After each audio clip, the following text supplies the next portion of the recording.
So, mostly you heard already the things that I wanted to say because somehow we are all in the same conference and dealing with the same problems. So,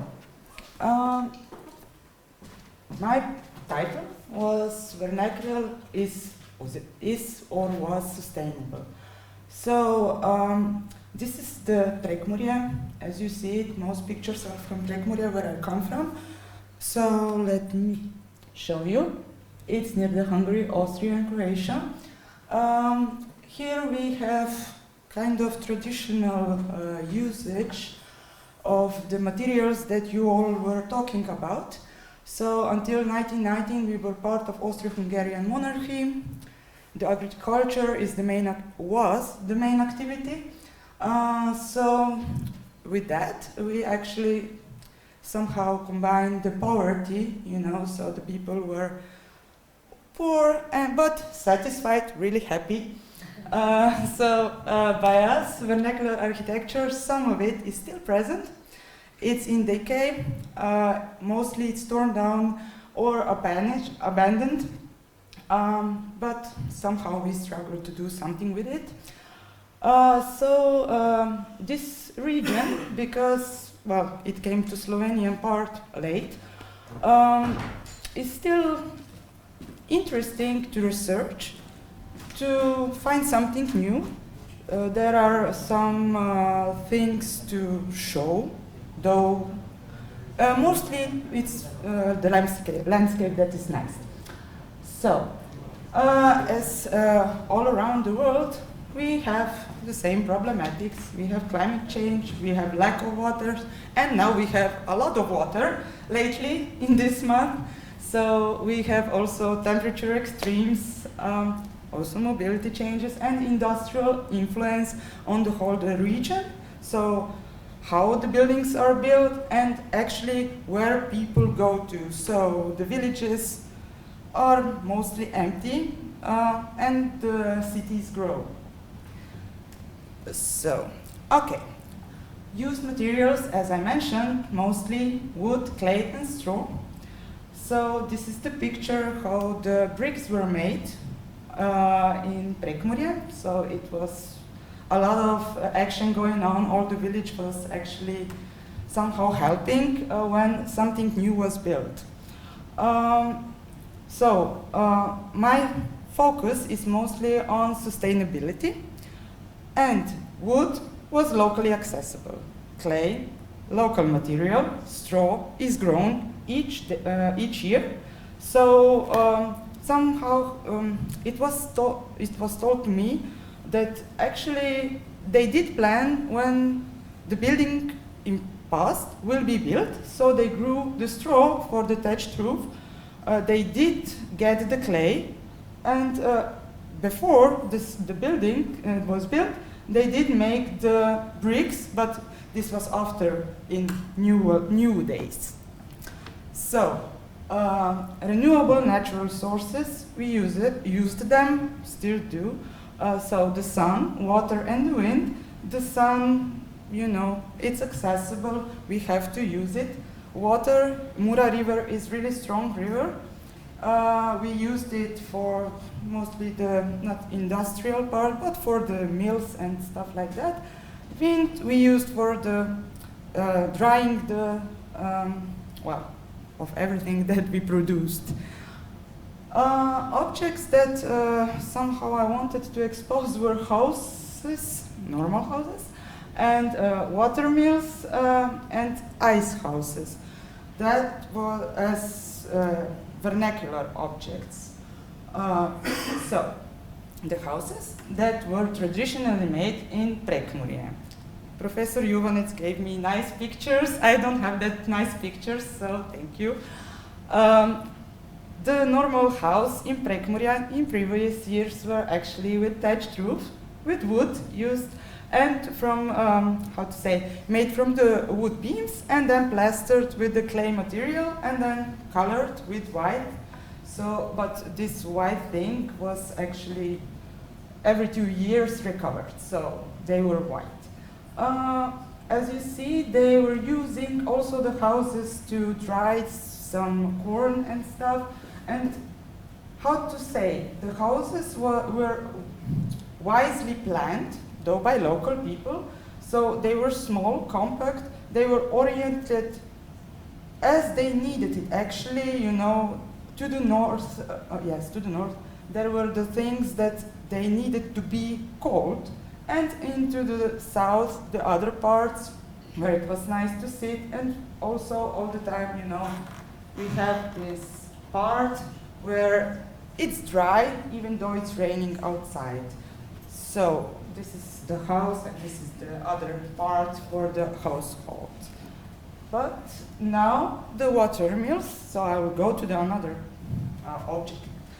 Well, the professor also told you a lot about that. So in Prekmurje there were many that kind of mills on the river. So in the area of Ižakovci there were 5 in the row, and it's still existing an old photo.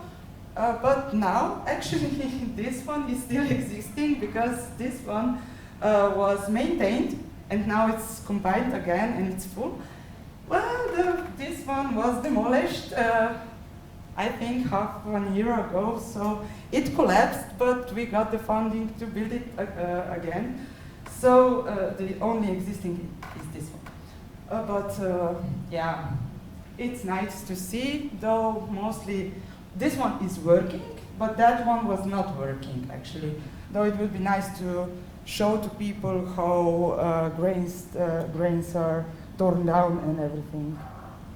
But where am I? Okay. Oh, no, this is the thing that we are dealing with that with Professor now. So this is the ice houses. People in past did not have electricity. So they needed to cool down the meat, everything. They did not have the fridges that we know today.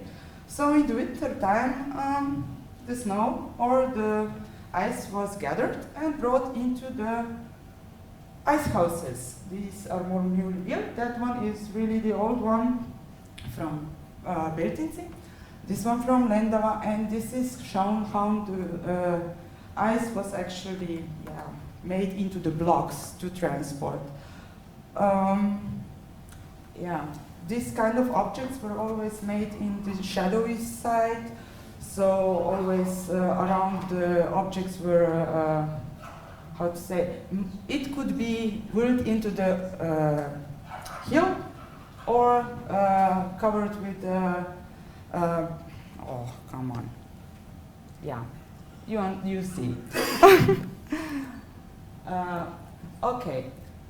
What is important here to show you maybe what is going on in Slovenia and also what problems we have to deal with. So the thing was that finally the municipality wanted somehow to reconstruct or redo this ice house. This is when we were with Professor in 2012. You see how it looked like. Only one small hole inside that was torn down. And then came actually the archaeologist. Somehow they managed to do that. Yes, and this is like that now, still like that, and we had flood, so it's around 30 centimeters of water inside. It is heritage, and it's not heritage under the all laws in Slovenia, because mostly the heritage is the castle. Well, this belongs to the castle, but apparently it's not worth to do something. So finally we got one girl that we really liked, so she tries to do something with that things. We are doing conservation plans for this ice house. We'll see how far we'll go. If we won't go very far, you know, then it will collapse within itself. So this is the plans for the conservation plan, how it did look like. Now you see, mostly it's demolished. The whole, this part was anyway demolished even before. So because they didn't know how to enter our ice house, they did just tore down the doors and everything, so it's a problem. So additional objects that are vernacular also in Prekmurje. Are belfries, bell towers, wooden ones that we have a lot in the villages, but even more there is on Hungarian side. Again, oh, I didn't make the descriptions. Great. So anyway, they were wooden and they were local. And then we have reaction ferries that you saw before that when Professor Juvanec was speaking. So we still have 5 existing on the Mura River, still in use, still useful. And again, the fountains, that were used to pump the water in previous times. So let me show a bit about the bell towers. They're really interesting constructions. You see they're from simple ones to covered ones. And actually, we did make a research. We did publish some book also with the help of Mr. Danish. Thank you. They did reconstruct some of them, and they made with the new coverings. So actually, they still live in the villages, but they are mostly near the Hungarian border. So worth to see, really nice to see, in really nice nature, so really nice. So these are the reaction ferries. You see how it was in the past. They were crossing the Mura River, and nowadays, well, when we were there, they were mostly empty, but they are still in use. We did cross over the Mura River, so we went to the Steierska, and it's really nice to enjoy it. You can go with car, only by foot, but otherwise still in use for the agriculture, because most of the farmers there also have the fields on the other side of the river Mura. So in use, so that is why this part is so big, so you can park small tractors, not the new ones now, so it's for the smaller size. What are the common facts of these all objects that I was presenting you? So they were built sustainable, also now with low carbon footprint. They were made local, with local materials, and with traditional knowledge, which we have really problems now because we cannot find the suitable masters to do this thing for the ice house. But probably we will have Hungarian masters if we get the money to do it. Built were in simple proportion, simple to use, simple to make, and built with and for a reason and to use. You know, in previous times in Prekmurje, they were building if really something was necessary. They didn't build it like now to have weekends and something. They built something because they used it.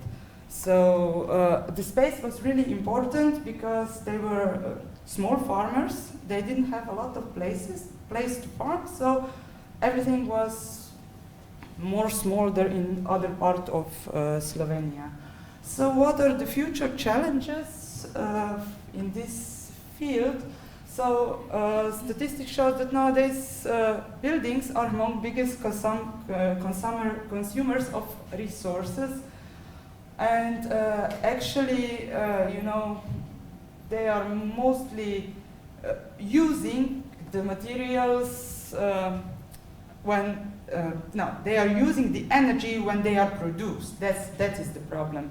So when you build it in, then it's another use of energy, and it really makes a big influence on the nature and makes bigger footprint. We witness also that only 1% of buildings are built according to sustainable criteria. This was one research in Slovenia made in 2015, but I believe, okay, this is now maybe 5%. So still materials that are used are minerals, metals, fossil fuels. So it's always a usage of the natural, not renewable materials. So by vernacular architecture, we were building with materials that they come locally. So it was with purpose, was integrated in nature, and built according to sustainable criteria. So, what to say here, what we have to do in Slovenia, well, also in Prekmurje. So the knowledge that old masters had has to be disseminated. It has to be passed on. It's really problematic because some parts really cannot be, well, we cannot do it now because we have no knowledge how they did it. So that's why it was really interesting that a lecture from Finnish people, I think, that were showing what they are doing and how they are transporting this knowledge and how to integrate it into the people and to the students. So also the integration of professions needs to be made because sometimes architects are those that say, I know it the best, and also it's not necessarily like that. Collaboration is always needed when you want to have a good common goal and progress in different fields. And of course, research is needed, but not only research, also the sharing of the knowledge. So for conclusion, what I would say is that, well, I think it's well written that did this progress really simplify the work and improve the quality of living, or did it have influence more on the common knowledge and handling with natural materials? We really have to pass the knowledge from the old masters because they did know how to work with natural materials and they did know how to work properly with it. And progress actually made a huge negative influence on the relation between nature and humans because sometimes there really no more harmony between them. So we have to do something to preserve it for the future. I think I'm at the end. Yes. I was fast.